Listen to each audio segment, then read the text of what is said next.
All right. So, if you've watched my first base defense video about running a zero defense base or a low defense base, this is going to be that next step above that that takes you to an even higher level of base defense. So here we can see my base, and what I'm going to do is we're going to look at what units I have on the base. So right here we can look in my artillery. I'm going to click I. I shows me what I have right now that's in the base. Since I don't have any troops out, you can see all my troops here. You see I got some artillery. Artillery are great for gathering RSS, but you can see here that I don't put a lot of value on them. I'm actually going to hit this little red button and delete these because I don't want them. Look at the drill grounds here. Again, don't want those. We'll go ahead and delete all those. And let's look at our, yep, we got some there. We'll go ahead and delete those. All right. So I just deleted all my artillery, my infantry, and my tank destroyers that I have. And I always do that because I run a specialized tank base.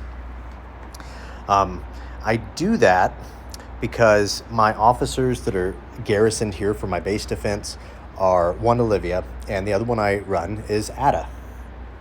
Ada gives me a great shield boost, while Olivia gives me a great garrison boost. But Ada's a tank officer, so I want all of my troops that are in the base to get the buffs from the tanks. Now you'll see that my base defense is actually not run at 0 right now. It's pretty high up. I'll fix that, but I'm not too worried about it because we're just doing expedition today at reset. So here's what I plan on doing. I usually field fight, and my total troop count, if we look here, is 1.3 million troops, and you'll see I have 913,000 T5 tanks, and I have 400,000 T1s. Now, I don't want my garage to get full, so let's actually get prepared for defending for expedition. So what would that look like? Well, first thing I got to do is I got to jump out of this guild, and I would port up here near the government. So here we can see a spot, and we'll just teleport in there. And so here I am, and I want to make sure that I put my T1s in a tower or somewhere. So I'll just put them here at the government.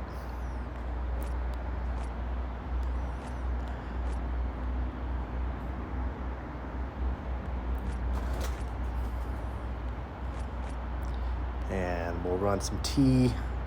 Let's see, we got 400,000 right there we can throw in at one time. And let's throw in some more.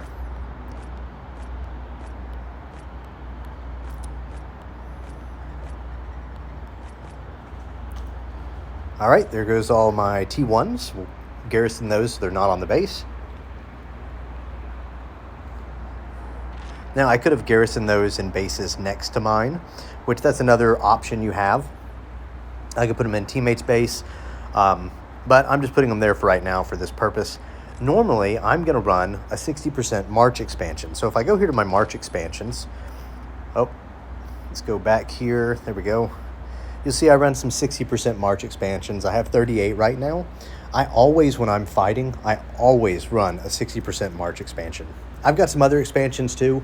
I don't usually use those unless I'm just straight up gathering from bases, just, so that I can get more in a load without losing as many troops. That's really where those T1s come in handy. They're cheap to make, really expendable. They're fast, so I can quickly empty some bases without losing some T5s.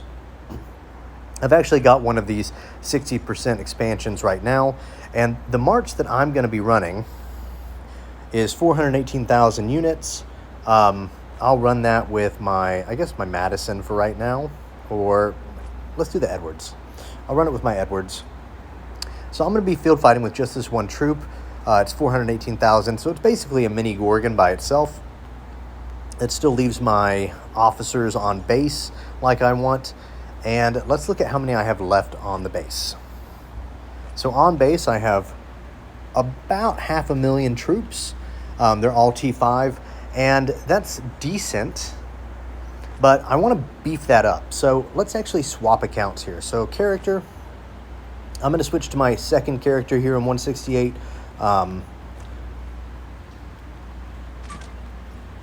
We'll make sure that this guy is in the War Guild. He's not right now, so we'll go ahead and add him to the War Guild so he can garrison my base.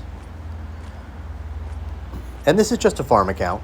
It's a rather strong farm account. It's in DP right now, so we'll leave DP. We'll join the War Guild. And we're going to go garrison my base. So we see that that one is pretty far away, so we want to get it closer. So we'll just drop it over here. So this is just a farm of mine, and we'll reinforce, and we're just going to put tanks in it. So I want to choose my highest level officer for that, so I can get as many tanks in there as I can. So there's 222,000 that are going to go garrison. And then I go ahead and I pop my shield. So 24-hour shield on there. And now I just added some more tanks to my tank base. And that's great. But let's go to accounts, and we're going to switch account. Google, continue, and we're going to switch to one of my other bases. I'm doing all this on my phone, by the way. There's no BlueStacks with this or emulators. This is all accounts that I've set up using extra devices that I own. Now, these are low-level accounts. This one's only 6 million. We'll look here, and we'll see that it's actually in the DP Guild. We want to put that in the War Guild as well so that we can reinforce our base. So we'll quit out of this guild, join the War Guild, and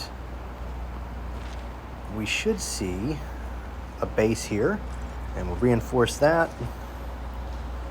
Again, we want to make sure we have the highest level officer that we can. There's another 168,000 troops that we're going to throw in. We'll go here to our boost, and we'll use that 24-hour shield. And then we'll swap characters to the second base on this account. And we're just going to keep doing the same thing. I do apologize. This might take a second for me to get through everything. I'm just going to start swapping out through these accounts. Now, these are all free accounts that I've made on the other devices. I log into them a couple of times a day because I'm pretty anal about stuff and making sure that they grow. But realistically, you could log into these once a day, collect some stuff, do some development once you get them to HQ 21. They don't have to be super strong. This one's only 5 million in power. I use them in DP because I'm doing some development. So I use these accounts to develop about 25 to 40 tiles a day. No cost. These are all free accounts. Again, we'll throw tanks in there. Go to our boost here, and we'll pop that 24-hour shield. So what we're doing is we're just using the gold that we get for free every day. We let it stockpile up, and then we buy a 24-hour shield with it. So I go to Google. I'm going to switch to my next one. And we just keep doing this over and over again. And it starts to add up. Now, it takes about a month-ish for an account to hit T4. But if we're being completely honest, once you have a server that has a construction and a unit production guild and a research guild, this starts to get a lot easier to get to T4. So I think I had it down to about 3 weeks that it took, and I only logged in a couple of times a day just to do very mundane things. I used events to help me with this. There we go. And there's another one that we can garrison with.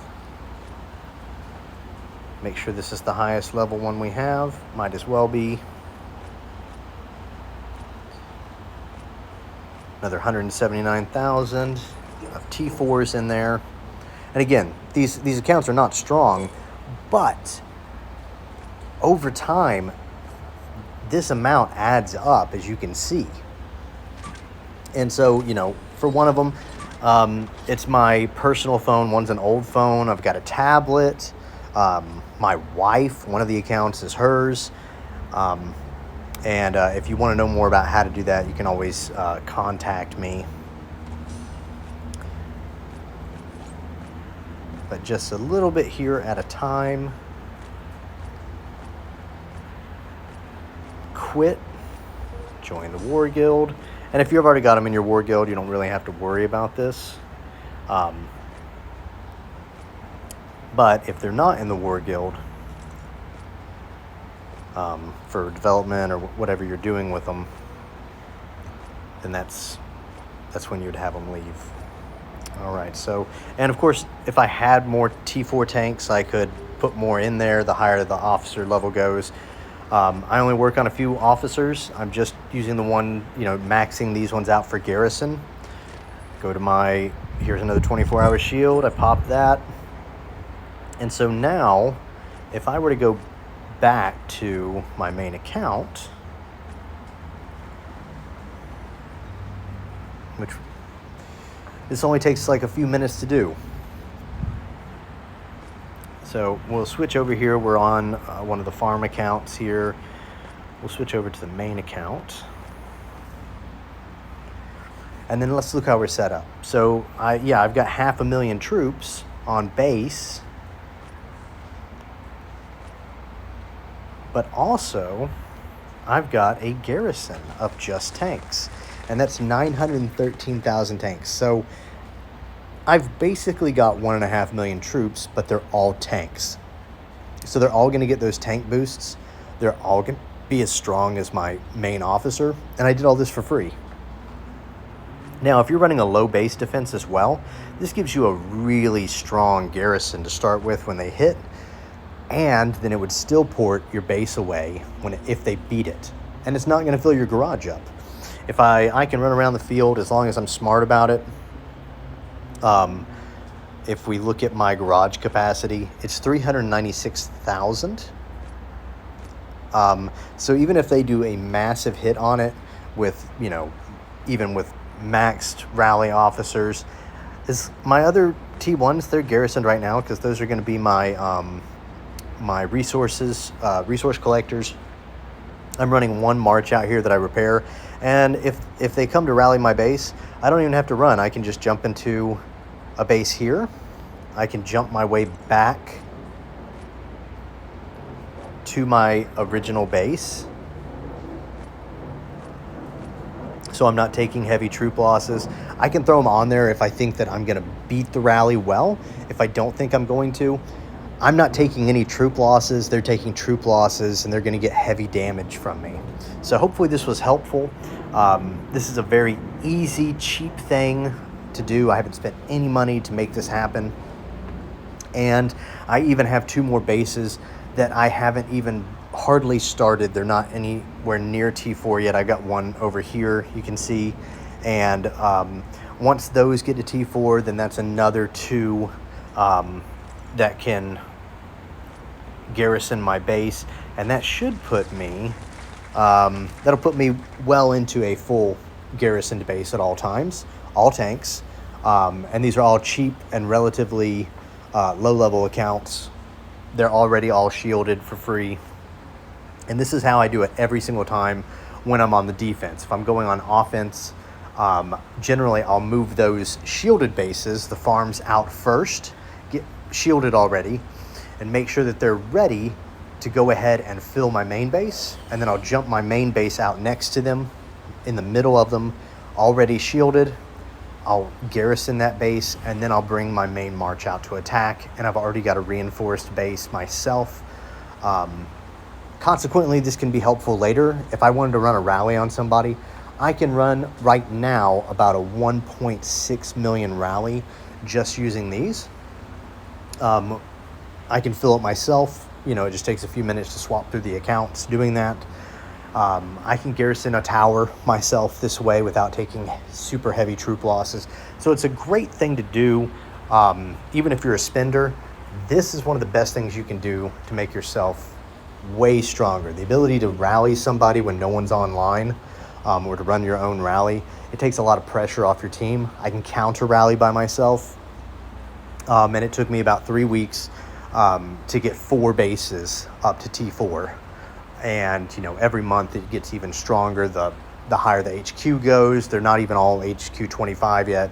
They're not even all level 70 officers. So over time it just gets stronger and stronger, and then I just slow grow them. I'm not worried about bringing that power up too high where it can affect our matchmaking. Keep it super low, yet it's super effective. So hopefully this was helpful.